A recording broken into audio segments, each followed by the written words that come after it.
morning, everybody. I am delighted because today I have Mark McNitt with me in our podcast room.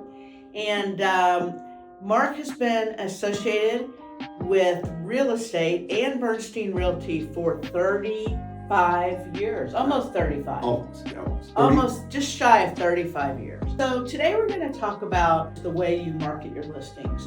And I remember when I first got in the real estate business, I remember my first broker said, you should never practice the 3 P's of real estate. Yes. And that is place a sign in the yard, place the home in the MLS, and then pray. So you can't do that in today's market. There have been markets where you could do that. Certainly 2021, you could do that actually. And before you could even hit enter on the computer, we were getting offers on that. That's right. So now we're in a market a little bit different. We have to really know how to market the listing, and that's where you come in, because I don't think really I know many people that much better than you at this. So I thought maybe we could talk a little bit about what you do as a real estate professional when you have a listing. Sure. And a lot of folks will be interviewing realtors, and they want to know what you're going to be doing for them. They sometimes will see the obvious, the nice yard signs. They may see an occasional ad, things like that, but all the little details that we do listing a property, and a lot of it actually, quite frankly, starts even before we put the signs in the yard. We're walking through the properties, and we're really talking to the sellers about what they need to do to get the house ready. And this could be 6 months ahead, from major remodeling to maybe just minor touch-ups of paint and carpet, things like that. What would make the home show the best when it hits the market? Sure. It's kind of like going on a first date. Right. You gotta get prepped up, gotta shave and cleaned up. You've got the yard maybe you want to work on. The yards might take a little time. So during that process, you're also reviewing comparable sales. And I hate how in the AI world we're getting into, everyone can just get online and here's the price. Well, they can be close, but they don't know the details. It's a guide. It's a guide. Is there a road behind the home? Is there a remodeled kitchen? Yes. Things like that. So you got to weigh all that in. You know, you cannot. Sometimes people will call me and they'll say, "I have a 2,600 square foot house," and they'll briefly describe it, and they'll say, "What do you think it's worth?" And it's impossible to price a home unless you go through and really compare apples to apples, because when we price homes, we make an adjustment for if one has a remodeled kitchen and the other doesn't, then you have to bring them equal to be able to price them. And so it is a little bit difficult because you have to give a dollar amount for, well, if the buyer has to remodel this home or wants to remodel this home to make it par to this home. So we do a lot of additions and subtractions in addition to doing the make ready. So what do you think are probably, I'm not a big fan of having a seller spend a lot of money to put a house on the market, because as soon as you paint the room beige, somebody's going to want it gray, and so then the next person's going to want it grayish, a combination of both. So what are some of the things you tell people the majority of the time to do when they put their home on the market? I hear a lot of the back and forth, and it's like, I'd rather give an allowance, and I said an allowance never got a buyer excited walking into a home. True. Where some updating has made people stop and pause and look, and so there's a lot of variables, such as time, and do they have the finances, and do we have the data to show that if you do A, this is the result. Right. So you have to be careful, but I tell a lot of future sellers, don't start remodeling before you call a realtor. If you spent $300,000, but this neighborhood couldn't support that $300,000 remodel, you're not going to get that money back. Right. And some people want to do their own remodel if the funds are available to them and they don't have to finance it. And some lenders will let you finance it, but the reality is you may remodel it one way and I would want to remodel it another. So some people are just excited with the lower price. So if I'm comparing the home that we're gonna list to one that's been remodeled, and then I list my home for less because I know that I'm giving not an allowance, but I'm taking into account that it's not remodeled. That may excite some people that they can then Sure. go and improve that kitchen, right? You said something that's important. It's like the timing, what's important to the seller. Sometimes the price isn't the most critical thing. It's also the timing of it or the ease of the sale. How quickly can you get it on the market? Do you have potential buyers in your pocket that, like investors? We get calls every day. My phone blows up. Everybody's looking for a flip, something that they could remodel. It hasn't hit the market yet. Yes. With the marketing, that's part of my job, is to know potential buyers out there. Do I have a list? Can I reach out to people, past clients, saying, hey, I've got a home coming up nearby. Do you have any friends that you might want to be a new neighbor? Getting the house ready, like in that case, and once you've got the price, you got the timing, house is set up the way it is, then we're going to have a great photographer coming in, and not just photography, a 3D video. Matterport's a brand that people have heard of.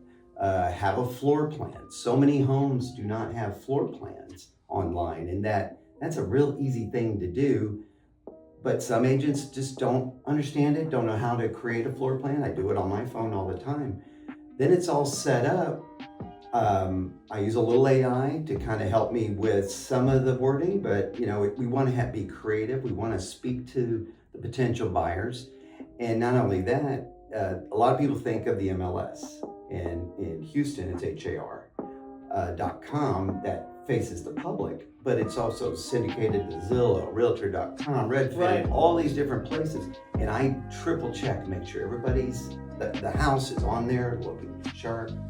And even before we go live, we probably have the first open house scheduled, because when are you the most popular girl at the dance? Yes. When you first show up. Yes. After that, everybody's seen you. Yeah. And so we want it priced right, looking sharp, and then you go live. So one of the things I think that your marketing is so good at is the open houses. So tell us some of your prep work before the open house, what you do.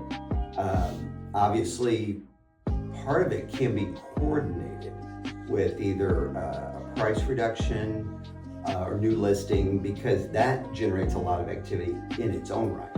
But when we go ahead and put it in as an open house, we're promoting it through social media. We put writers on the signs of the home in the yard, and I actually have QR codes, and it just says "Scan me." That's all it says. Nice. And people will click on it with their phones. They could see the day of the open house, a map, all those things. Wow. Door knocking.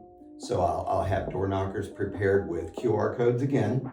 Go around to about 40 or 50 homes around the open house, letting them know we're going to be live this weekend from noon to 2, but at 11 we'll open it up for the neighbors, just the neighbors. Oh, that's nice. And so we're trying to get them to come out. It's like, we know you're not buying a house, but you may know someone, and we'd love to get your feedback. I think you might be in this same floor plan. Come on out.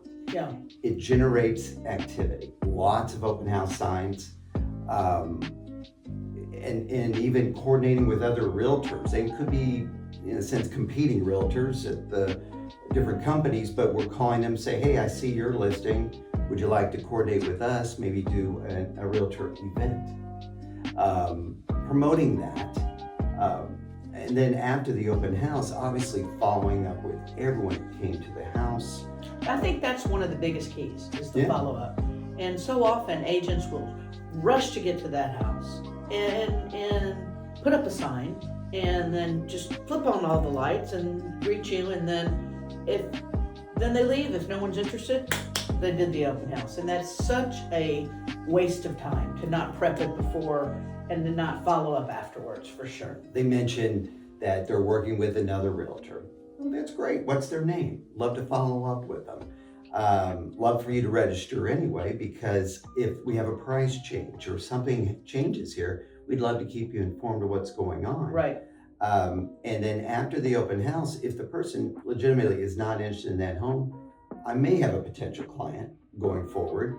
But the idea is that once that open house has been completed, we follow up with the owners, we track all the internet traffic. We could see how many eyeballs have been on the house during the open house versus say the week before where there wasn't an open house. Right.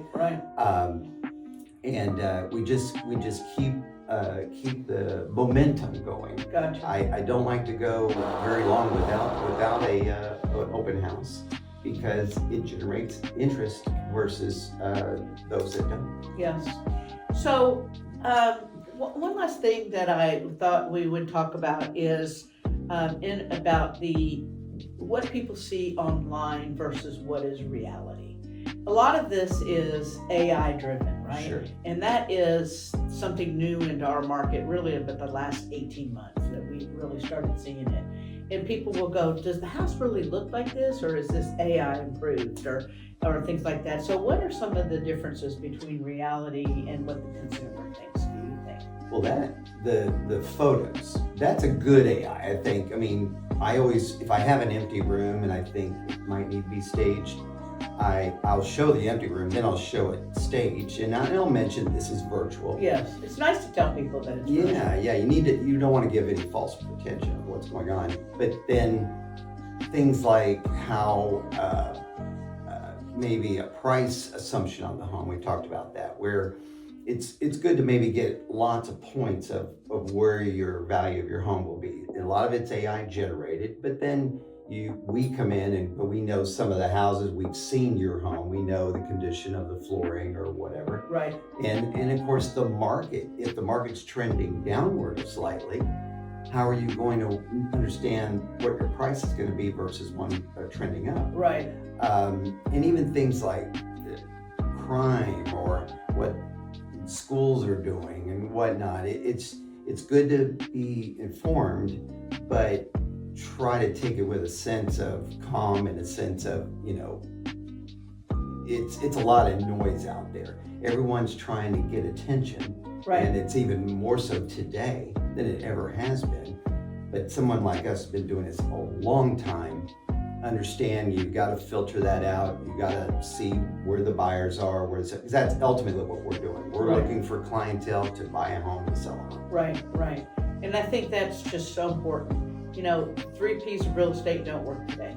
Right. And you're living proof of that. But I think one of the things that, in addition to the open houses and prepping the home before it goes on the market, you are always so good at staying in touch with the seller. Sometimes there are some sellers that will say, God, I never heard from my agent. They listed it. They were very active in the That's first the number week. one Complaint issue is realtors don't communicate. They don't well. communicate. And so I always think it's nice at least once a week just to touch base. And then once a month, if a property hasn't sold, I like to look and see what has sold so that you can say, why did that sell and mine didn't sell? And then what did that have? Or to look at the pricing today and say, have the prices moved in the last 30 days? So you may need to make an adjustment. So it's just staying on top of it as a real partnership with our sellers. And we certainly do that, and we pride ourselves in that. And one of the things about being a boutique real estate company that we really pride ourselves in is just taking the time and specialize in that particular home with that particular client, because no 2 transactions are ever the same. We know that for sure, right? Right, and the keeping in touch, I personally like to call once a week, and I usually have a set date. I like to know how my clients like to communicate. Some are just really better with texting. Some like to hear my voice. Yeah.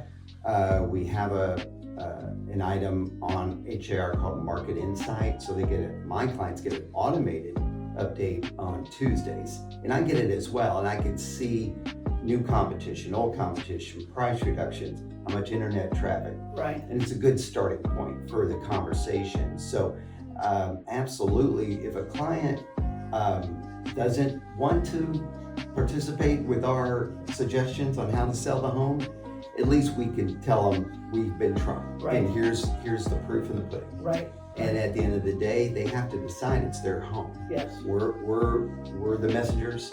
I don't take anything personal, but I'm always there to help my clients and push, but they have to decide. Gotcha. And at the end of the day, I think if I'm giving them the right information, they'll make the right choices.